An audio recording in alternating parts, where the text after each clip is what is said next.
Cool K and County Fairgrounds here. Do I have the infamous Kevin Stone hypnotist on the line? You do. How are you? Busy, normal. How are you? Very well, thank you. It's a wonderful day. Okay, so you're in California and you've been a hypnotist. Have you ever been anything else? I've been doing this for 30 years. I've been doing this a long time. Not only I do entertainment, so I do comedy, stage, hypnosis shows, but I am also board certified, and I have a clinic here in California. Okay, so you treat patients? Yes. Okay, all right. How did you get into this? I'm curious. Went to school. There's a college here in Tarzana and get offered college credit. So I thought, you know what, this is for me. And I actually went in and got my degrees. Okay. Did you go in with the intentions of being a performer? No, I didn't. I just wanted the college credit, actually. And so once I started really getting into it, because I was pretty skeptic, just like everybody else, cynical and all of that. And I'm originally from the East Coast, so we have a whole different viewpoint on, what hypnosis is. But generally, everyone has the same stigma attached to it, where it's controlling, they don't understand it, and there's just a lot of negativity that surrounds it. Up until the last 10 or 15 years, where things have become extreme, and a lot of people are starting to understand it more. I think with the help of people like me and others who are out there promoting the positivity of it and showing how it can change your life, because it is a natural organic tool.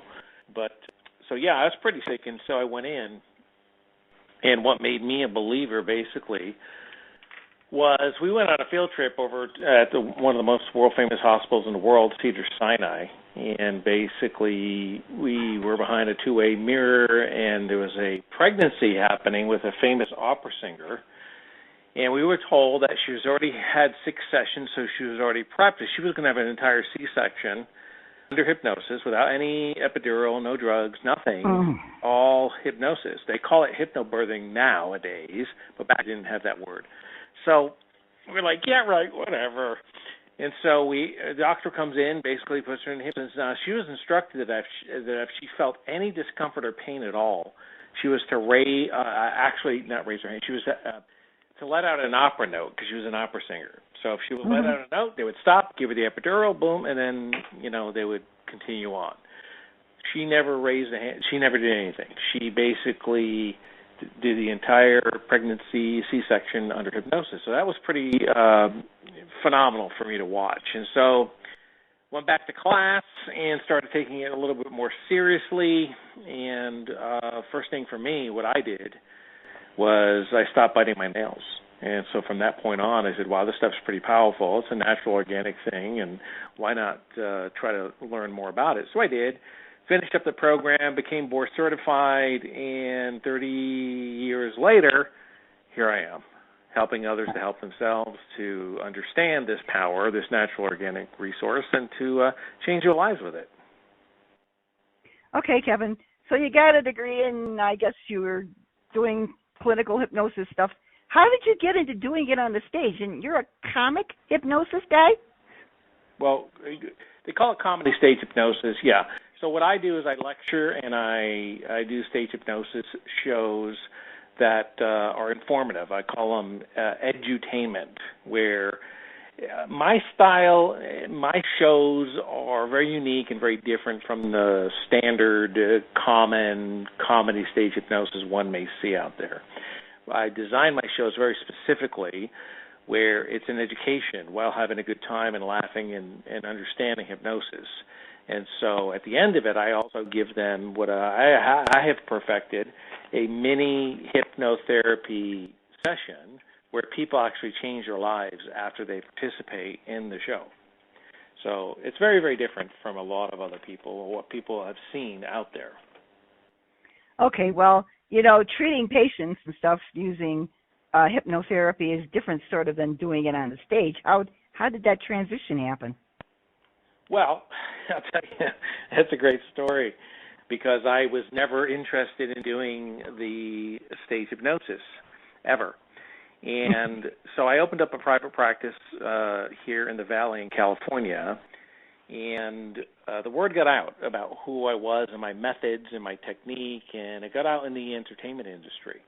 So I started seeing a lot of celebrities, and they all started coming to see me. Well, the word got out to a major producer in Hollywood, where he basically said to me, he said, listen, I'm throwing a party in the Hollywood Hills for A-list celebrities, and it's a small party, maybe 20 people, and I want to have you at the house, and we want to do some comedy stage hypnosis like the famous Pat Collins. Now, if you don't know who Pat Collins is, she is very dominant hypnotist here in California in the 70s, 80s, even going into the 90s before she passed on. She was actually one of my mentors as well as Orman McGill, who's also a hypnotherapist and a world-famous stage hypnotist. Well, Pat Collins was the queen here in California. She actually had a nightclub, and everyone knew who Pat Collins was. So anytime you get a phone call about hypnosis, it would be, can you do what Pat Collins does? So I kept telling this famous producer guy, I don't do that. I'm a clinician. I'm in the medical field side of hypnosis, and I don't do comedy stage hypnosis or demonstrations. I do hypnotherapy. Well, he kept bothering me, and every weekend he would have a party. Yeah. And he kept calling and calling and calling. He says, listen, I'm having another party. I want you to come out. This is like the top of the line celebrities. You need to be here. And I said, look, I've told you 100,000 times I'm not interested. I don't want to do it. It doesn't interest me at all. He goes, okay, fine. Now, back in those days, things were a little bit different. And so he sent a courier to my office. Comes to the office and says, hey, it's Mr. Stone here. He is. He comes in. I go, who are you? He goes, I'm so-and-so with Mr. So-and-so. I go, okay. I go, what's going on? He goes, well, you know he's having a party this week. It's very important to him that you show him, you do some comedy hypnosis and get everybody involved with this, what he really wants. I go, I've already told him, 100,000 times I'm not interested. And he goes, listen, he asked me to give this to you. And he pulls out from his satchel a blank check. And he said, he told me to tell you to fill in the amount, whatever you want, on this blank check. He won't question it, and he will pay you exactly what you believe it's worth for you to come out this weekend. So I go, blank check, and I get to fill it out whatever I want. He goes, yes. I go, okay, and he goes away. I fill out the blank check. I cash the blank check, and they paid me what I was worth, which was a ridiculous amount of money.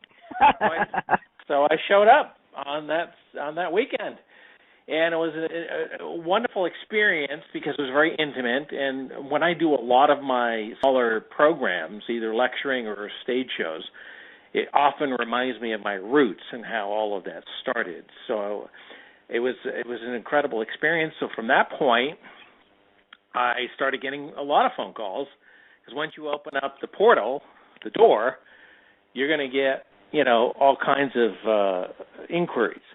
So I started getting a lot of people calling me up from casinos, fairs, festivals, asking me to do comedy stage hypnosis. So that's how that kind of took off, and then the rest is basically history, because once I started doing it, the word got out, and they saw how my technique and my programs were very, very different than what the standard versions were and still today. And they thought, wow, this is a very powerful program.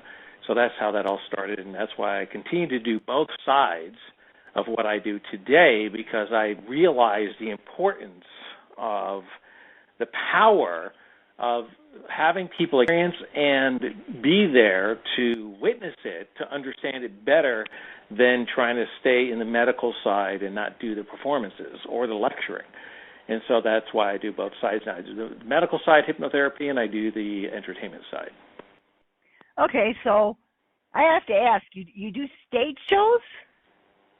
Yeah, yes, comedy stage hypnosis shows, yes.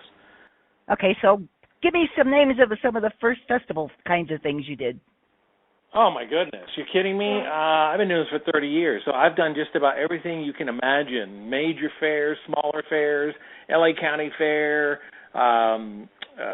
you name it, I've done it. Okay. All right. And you've been overseas, right? Yes, I've been all over the world. So how did that happen? How did you get overseas? Well, again, once you do good work and the word gets out and people really understand that, hey, this is a very powerful program and this particular person was really passionate about what they do and they're very talented in what they do, that's it. The word gets out. Everyone in the entertainment field and or the lecture field, it's not a very big world. And so word of mouth travels very quickly. So once it gets out, that's it. Everybody wants you. No, I don't know about it not being a big field. I've been in it for a long time. It's a pretty big field there. So. Yeah, okay. Well, we agree to disagree on that. You've been overseas, right? I have. Okay, where? Every major country, every major city. What I do for a living is taking me all around the world, all over the world. Oh, okay. So, do you know the first performance that you had overseas and what country it was in? It was in oh my goodness, what was it? It's from it wasn't Bermuda. It was I can't remember from where that famous singer that girl is from. What country is that? But anyway, that was my first one. And it was a very interesting experience, very unique. And once a couple of times, you get used to it like anything else, and then you have fun with it. But the first one was going on. It was very overwhelming. Okay, so you basically lay out the plans for the whole show as to how it's going to go on then.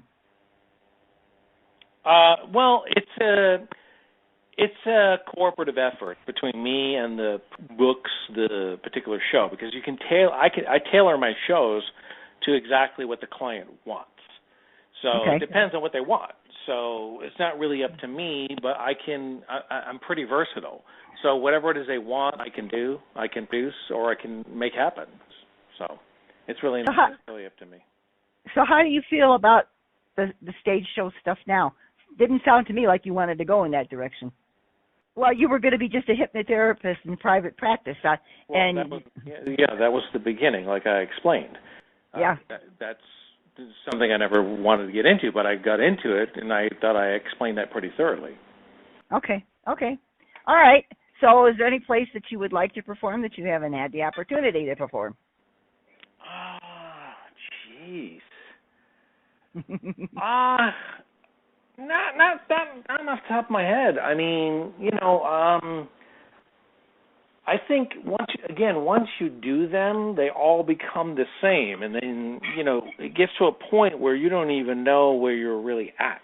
It's kind of like when you hear bands, they go, hey, welcome Chicago, and they're really in Rhode Island, and so all of the places become pretty much the same. The airports are pretty much the same.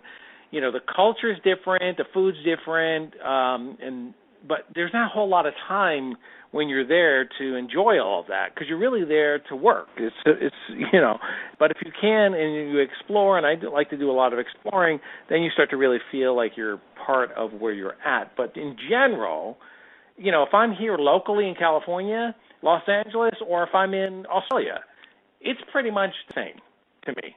And I think once a professional, well-seasoned entertainer, if you ask the same question, they're going to tell you the same answer. I mean, a lot of my friends who are in major rock bands and major bands like that, same thing. It's just another day. I don't know. It depends on who you talk to. I've talked to a lot of entertainers all the time. It depends. So, how long is a show that you usually put on? Do you do county and state fairs? Okay, that's two questions, right? Yeah. So, okay, two-part question. And yes, I've already stated I do county and state fairs. I do lots of them. How long is the show? It really depends. I can do a 20-minute show. I can do an hour show. I can do an hour-and-a-half show. I can do a 2-hour. Whatever the client wants is what the client gets. Okay. So do you do your own booking? I don't. I do, yes, and then I have several agencies who represent me to facilitate the logistics of the entertainment side, yes. So you've been doing this for a long time. How long are you planning on doing it? Well, I've been doing it for 30 years. I'm going to do this until, look, my passion my passion is hypnosis, and it's helping people to help themselves. And so I'm going to do this as long as God gives me the opportunity to do it, because I really feel what I'm doing is God-given. And so as long as I'm able to do what I'm doing, I will do it till the end of time. One of the questions I always ask is, and this goes with it too, have you had any bad experiences that make you regret doing this? Well, look, I think in every profession, it doesn't matter what you're doing, even if you do what you love, it doesn't feel like work every day. There's lots of people who do that, whether you're in a band, you're a computer programmer, you're a doctor, you're a lawyer. If you do what you love, the rest comes. But look, there's good and bad days in every profession. And so for anyone to say different, I think, is not being very truthful, because in life, we have our good days and our bad days. Even if it's not working or doing what you love, it's just how life works. There's ups and downs to everything. Yeah. I'm the county fairgrounds lady. I've been at it since 1998. I had a horrible day yesterday. There you go. Yeah. But I keep plugging away. So. And there's all there is to it, because tomorrow it will be a better day. And it usually works that way. That's yes. Right. Yeah.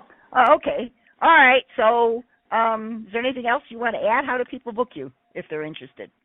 Well, my website's pretty simple to remember. It's hypnotist.com.